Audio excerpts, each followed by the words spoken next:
Bienvenue au No Wind Podcast. Aujourd'hui, on explore le plus grand événement politique au monde de l'année 2024. Le retour de Donald Trump à la présidence des États-Unis le 5 novembre 2024. Sa victoire a suscité d'importantes discussions à l'échelle mondiale. On anticipe de potentielles redéfinitions dans les alliances stratégiques des politiques économiques nouvelles au changement dans les politiques d'immigration. Qu'est-ce que cela signifie pour l'Afrique et le reste du monde? Quelle opportunité pourrait découler de ce changement de leadership? Let's go! Aujourd'hui, nous analysons les impacts potentiels et les promesses que le nouveau mandat de Trump pourrait apporter, en particulier dans les domaines tels que les politiques commerciales, les alliances stratégiques, les opportunités économiques et les réformes de l'immigration. Explorons ce que cela pourrait signifier pour l'Afrique et comment le continent pourrait tirer parti de ces développements. En premier segment, quelles implications stratégiques en matière de politique étrangère? Pour commencer, parlons stratégie. Le mandat précédent de Donald Trump a vu un changement dans la façon dont les États-Unis abordaient leur alliance et leur politique étrangère. Trump a mis l'accent sur l'Amérique d'abord, en se concentrant sur le renforcement de l'économie américaine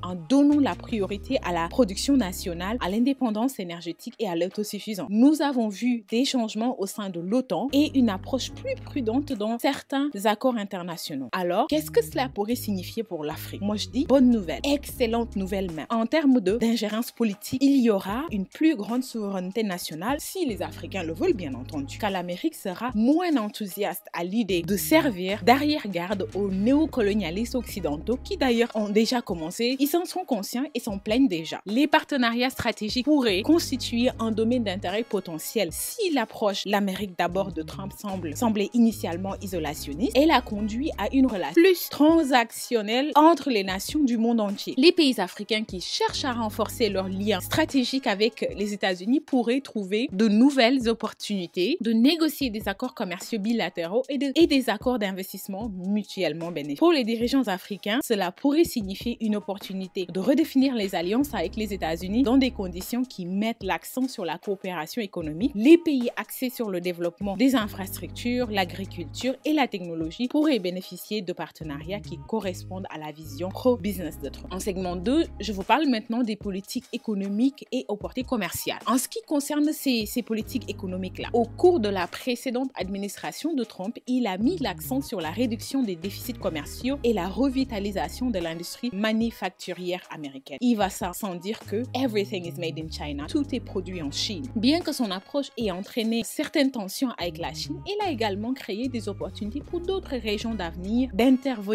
d'autres régions du monde, d'intervenir et de combler certaines lacunes. Pour l'Afrique, cela pourrait signifier de nouvelles opportunités pour devenir un partenaire commercial plus important avec les États-Unis. L'administration Trump avait une relation complexe avec la Chine et les pays africains qui exportent des minéraux, des produits agricoles et textiles pourraient trouver des opportunités d'augmenter leur exportation vers les États-Unis. La loi sur la croissance et les opportunités en Afrique, AGOA, pourrait être un outil important à cet égard car il permet aux pays africains éligibles, le Sénégal en fait partie bien sûr, d'exporter des marchandises vers les États-Unis en franchise de droit. C'est duty free. Si Trump continue à se concentrer sur les ajustements commerciaux, les pays africains pourraient voir des opportunités nouvelles de conclure des accords commerciaux très juteux, plus équitables, ce qui pourrait stimuler les économies africaines et créer des emplois sur le continent. Mais il est essentiel que les dirigeants africains soient proactifs et exploitent ces opportunités pour promouvoir une croissance économique durable. Trump ne hait pas l'Afrique ou n'en est pas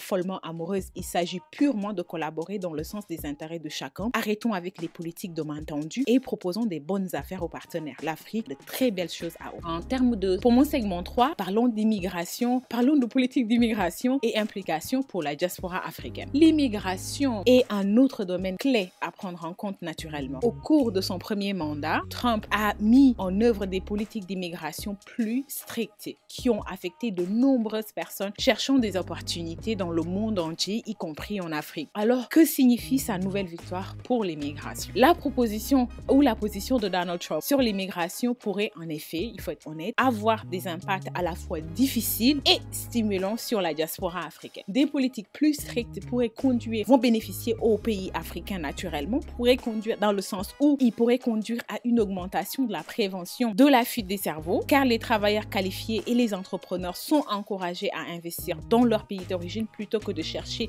des opportunités à l'étranger. Cela pourrait profiter aux nations africaines, leur permettant de retenir les talents et qui vont alimenter les économies locales. Ça, c'est un bon bon point. Maintenant, il pourrait y avoir des défis pour ceux qui cherchent à poursuivre leurs études, à faire carrière ou à réunir leur famille aux États-Unis. Il est probable que les pays africains devront renforcer leur réseau de soutien et offrir davantage d'incitations à leurs citoyens pour qu'ils contribuent à une croissance nationale, créant ainsi un écosystème autonome sur place. On peut difficilement reprocher de ne pas aimer l'immigration illégale. Tous les pays du monde sont jaloux de leurs frontières qu'ils cherchent naturellement à protéger, y compris les pays africains. Maintenant, c'est sûr que les Africains sont moins militaires sur leur politique d'immigration. Néanmoins, ils sont de plus en plus conscients de l'importance de renforcer les lois d'immigration et d'exercer plus de restrictions légales et judiciaires sur ceux qui vont les enfreindre. Ce sujet est très sensible et mon exposé se veut global et bref. On va passer au prochain segment qui parle des promesses et opportunités potentielles. Pour moi, la campagne de Trump a promis une revitalisation économique, une augmentation dans la création d'emplois et une concentration sur l'innovation. Pour l'Afrique, cela présente des opportunités d'investissement potentielles dans des secteurs qui correspondent à ces objectifs-là. Les nations africaines pourraient attirer des investisseurs,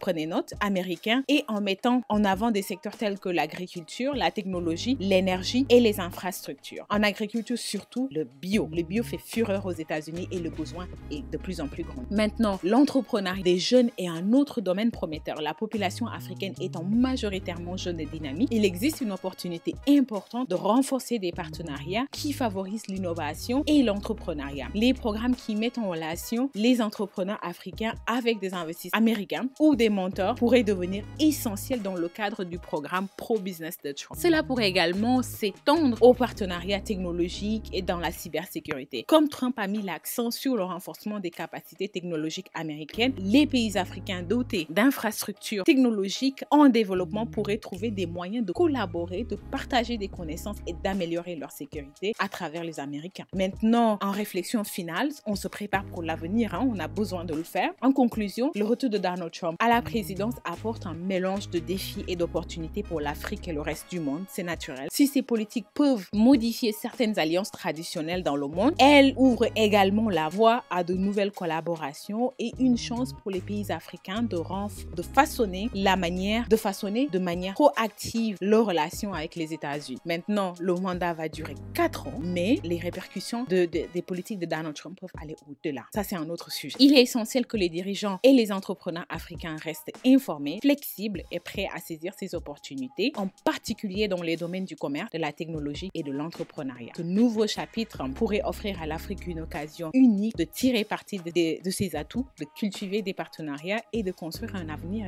plus autonome. Merci à tous d'avoir suivi ce podcast. Continuons cette conversation dans les commentaires par exemple. J'aimerais particulièrement savoir ce que vous pensez que le nouveau monde de Donald Trump apportera à l'Afrique. Partagez vos réflexions et n'oubliez pas de vous abonner pour plus de discussions sur les événements mondiaux et leur impact sur l'Afrique. À bientôt!